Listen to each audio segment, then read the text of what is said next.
The National Broadcasting Company wishes to call your attention to a program regularly heard on Monday evenings at 10 p.m. New York time over most of these stations. We invite you now to listen, evaluate, and perhaps become a fan of this regularly scheduled Monday night program. Here then, for your approval is... Nightbeat.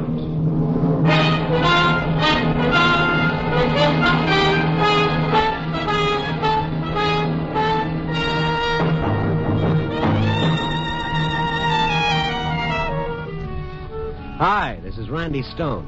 I cover the Nightbeat for the Chicago Star. Stories start in many different ways. This one started, strangely enough, with the flame of a match and ended in an agonizing fear of death.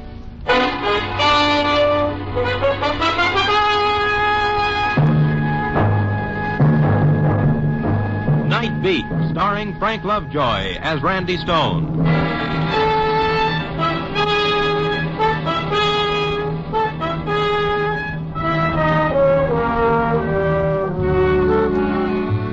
The night is a thief, some poet once wrote, that steals the colors from the day.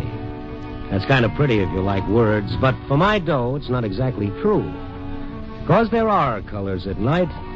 The burning red of passion, the angry green of jealousy, and the ugly, terrifying black of fear. This was one of those nights when pickings was slim. I'd covered the town from Henrice's bar on the Mart out to Hyler's on the North Shore and back downtown again with nothing to show for it. I was taking a shortcut through Lincoln Park to pick up my car. At that time of the night, the park was pretty deserted, except for this girl walking up ahead of me. Not a bad silhouette, I might add, against the distant light.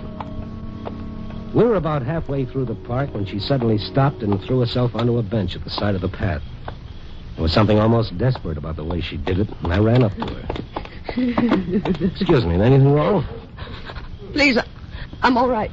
I thought maybe you were sick or something. I tell you I'm all right. Now, please let me alone. Oh, look, lady, it's not what you think. Well, this park at this time of night, it's no place for a girl to sit around by herself. I don't need any help. Just go away. Oh, sure, I'll get lost. I can see that you're all right.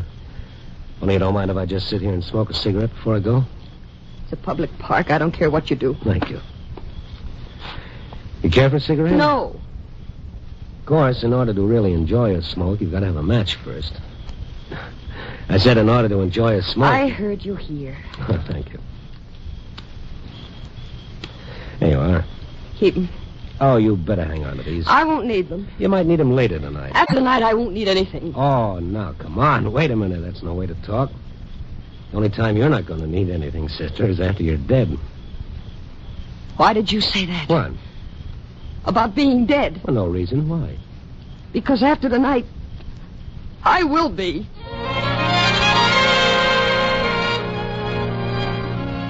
The girl jumped up and started running. Here was a kid that was afraid. Afraid of death or afraid of life. But then, isn't everybody? I turned the matchbook over and looked at the ad on the cover. Penguin Club. It's a little all-night jump and jive place over on Clark Street, and that's one I've been missing lately. On a hunch, I ambled up North Avenue in that general direction, turned up Clark a ways, and there it was. Why should I spend money? It's good to get inside out of that wind.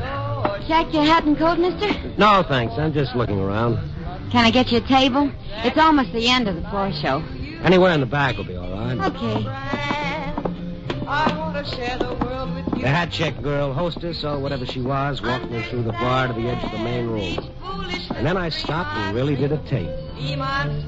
Out in the middle of the dance floor, under a little baby spot, singing in front of a 5-piece band, was Little Miss Desperate from the park. Nice voice, don't you think? Yeah, who is she? Oh, that's Franny. Fran Fowler. Haven't you been in here before? Not for quite a few months. Of course, she hasn't got much experience yet. Oh, from out of... Someplace over in Wisconsin. Not bad looking, huh? Yeah. Scheme, I'm scheming. What's wrong? Now I Gee, I don't know. I can't. I can't. Well, how do you like that? Gosh, that's funny. Let's give the little girl a great big hand. No, nothing like a real sad song to wind up a real sad act. Especially for a real sad tomato-type tomato. No. It's all in fun, so let's dance now. Come on, you lucky guys and gals. Get out here. Move around. Hiya, Peggy. You got some one, huh? Hello, Tommy. This is Tommy Mason. Ain't he the one? Yeah, he's quite the one, all right. Gee, Tommy, you sure covered up for Franny, all right? Never let down. Keep him going all the time. That's show business. You know how it is, mister. Yes, I've heard. The show must go on. It's a news thing. Hey, no sense of humor. What's the matter, mister? You dead? Honest, mister, he's this way all the time. What a joke. Oh, he's hilarious. Now, look, about that girl. Franny? Yeah, Franny. What seems to be the trouble? Well, that's hard to say, pal. Maybe she just found out she ain't no dinosaur. And she sure ain't. You got it? Sure. Tommy, you kill me. Seriously, fella. Why would a girl break up that way in the middle of her number and start to cry? Could be she got a cinder in her eye. But just to make sure, I'll ask her. See you later, Tommy. Yeah, Peg. Come on, fella. How's about buying a girl a drink, huh? Oh, sure, in a minute. About this Franny. Look, do we have to talk about her? I thought you came in here for some fun. Oh, maybe I get my fun wondering about people. What time's the next floor show? Next one's at 2, then 4. Oh, they're not kidding about this all-night business. And still another one at daylight. She's singing all of them? How should I know? She missed most of the 12 o'clock show. She just got here for that last number. Any idea where she lives? A rooming house around on Erie Street. Mm-hmm. You know the number? 391. You know, you ask an awful lot of questions. That's my business. I'm a reporter, Randy Stone. I might have known it. Look, you're not going to bother her tonight, are you? Of all nights? Tonight? This is the night that Charlie Dane is being executed down at Joliet. Well, what's that got to do with her? Well, how would you feel? Look, Mr. Stone, she's human. This is the night her boyfriend's going to die.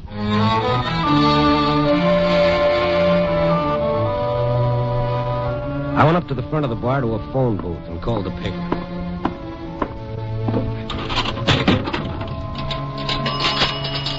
There was something about this in the back of my mind somewhere. Something I ought to remember, but I couldn't. I had the girl on the board put me through to Gabby in the library. Library. Oh, hello, Gabby. This is Randy. Yeah, Randy. What do you got on the Charlie Dana case? It's still a little early, Randy. Execution isn't set till 1:30. No. I mean all the stuff. Oh, I got the file right here, Randy. Dug it out earlier for background. Anything on a girl named Fran Fowler? Let's see.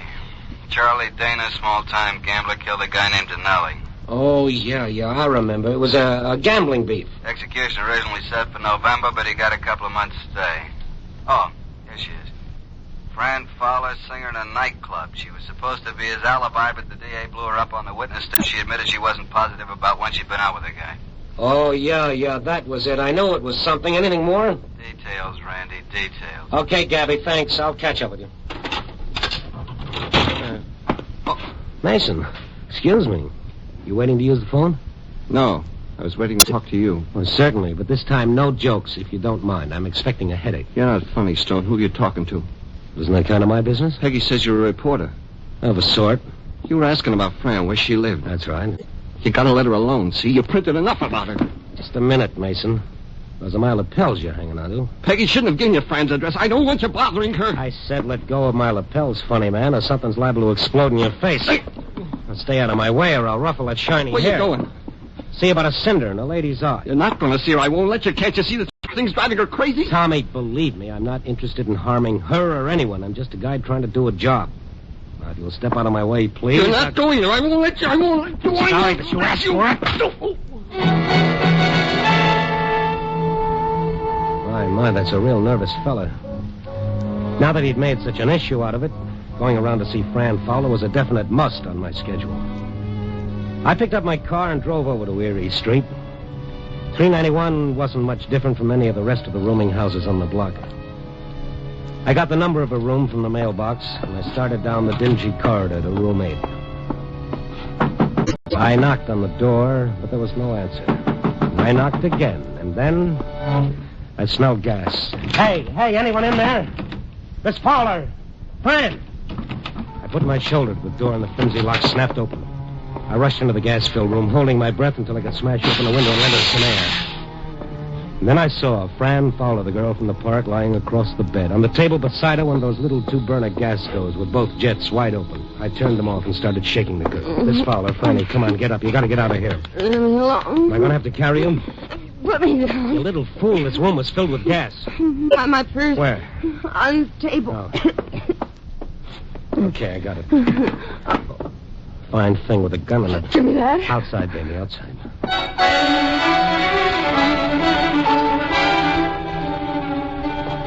It was 6 seconds flat when we hit the sidewalk in the fresh air. I put Fran in the front seat of my car and then ran around and climbed in behind the wheel. I headed out to Sheridan Road along the lake. The cool, clean air felt good in my lungs, and I could see Fran drinking it in, realizing now how close she'd been. I didn't make her talk until we were a long way out of town. Then I pulled over to the beach side of the road and killed my motor. We seem to keep bumping into each other in the strangest places tonight. I guess I should say thanks. No, not at all. I'm the one who should say thanks. Still haven't returned your matches. Please don't make fun of me. No, I'm not. See, I know now who you are. Charlie Dana's girl. Why don't you say it? In my book, you're just a kid that I met in the park. What time is it?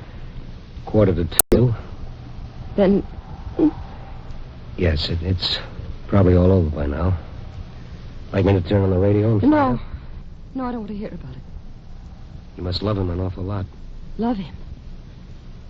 I despise him. But still you were willing to alibi for him on a murder charge. No, I wasn't. I told him I wasn't sure of the time I was out with him, but he made me say it was the exact hour when the man had been killed. Didn't you realize you might have been perjuring yourself? Well, I didn't lie. I just didn't remember. It might have been like he said. When you're not sure, what else can you do? Yeah. How'd you happen to get mixed up with him? Oh, I didn't know anybody when I first came here. I was lonesome. And he was nice to you? Well, he was. A lot more decent than most of the men who want to take you out when you're working in a club. And why do you hate him now? I didn't know what he did. A lot of people gamble. I didn't think too much about it. Then we got to going out evenings between shows at the club and on my nights off. And the killing happened when you and he were supposed to have been out someplace together? Well, that's what he said. He wasn't arrested until a few weeks after the trouble. I couldn't remember if I had been with him during that particular time or not. Well, it's all over now. You did what you had to. That's about all any of us can do. But you got to forget about it. You got to put it out of your mind. There's nothing more to worry about. But that's just it. Oh, you don't understand. There is. What are you talking about? He promised. He promised, and I know he'll keep his promise. Promised what? I went to see him in prison. In the death house? Well, I had to. I wanted him to understand, but he said I tricked him. What, by telling the truth on the witness stand? He said I double-crossed him. But that now he didn't care. Well, why would he say that? He said he didn't care because the night he died, I would die. And I'm afraid.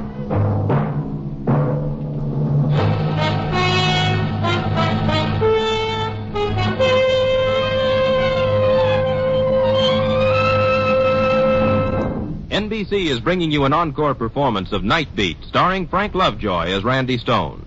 Before continuing with our story, here is the star of another NBC program, Richard Diamond, Private Detective, Mr. Dick Powell. Thank you and good afternoon. For a moment, I'd like you to forget that I'm your NBC sleuth, Richard Diamond, and think of me as just an ordinary citizen. You know, the kind of guy who sits back on Monday nights and listens to the regular scheduled Nightbeat broadcasts. Because that's what I do on Monday nights. So if you're enjoying this special encore Nightbeat show, why don't you two give a listen tomorrow night and every Monday night to the regular Nightbeat series. Be sure to listen. Thank you, Dick Powell.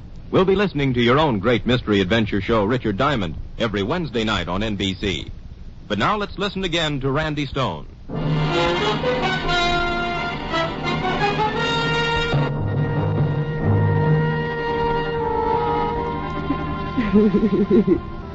This was real. This was no act. The sound she made would tear you to pieces.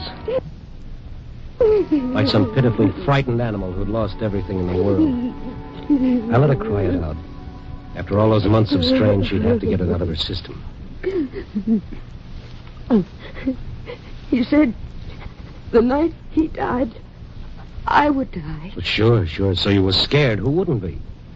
But don't you see, it's just a cruel boast made by a cheap hoodlum who was trying to hurt you to make you feel responsible for his own plight. But he meant it. I know he did. Well, maybe he did at the time, but you've got nothing to worry about now.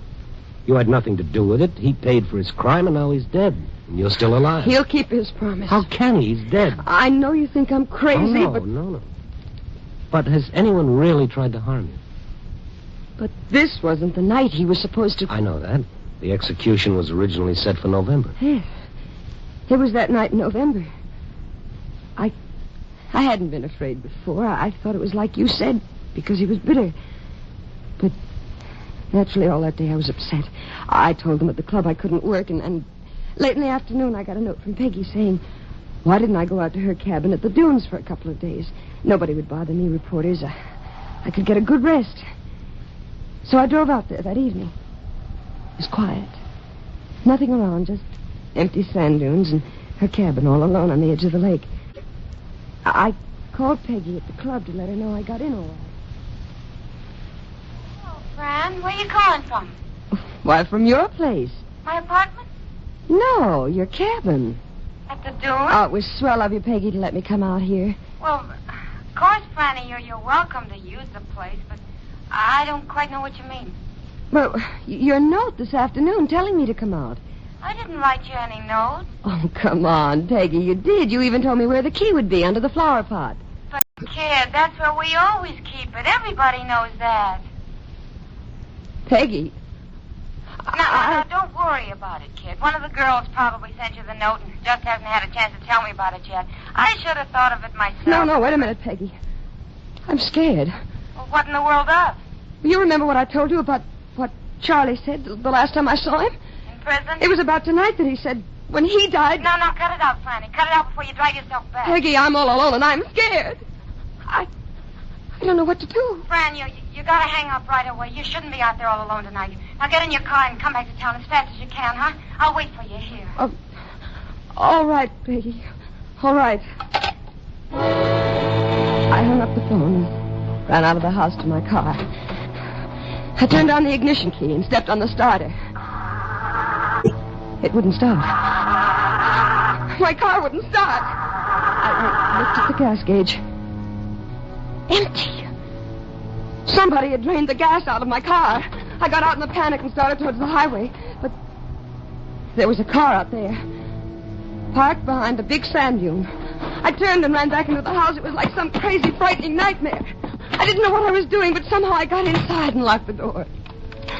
And then suddenly I was at the telephone. Operator, answer me. Operator, you've got to answer. I want the police. Operator, please help me. Someone... Operator! It was no use. The line was dead. While I was outside, someone had pulled the wires away from the wall. I crawled over to the window and looked out to the highway. There was a car out there. Its lights were on.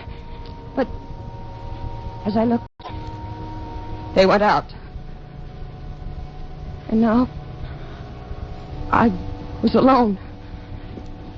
In the dark. With him out there.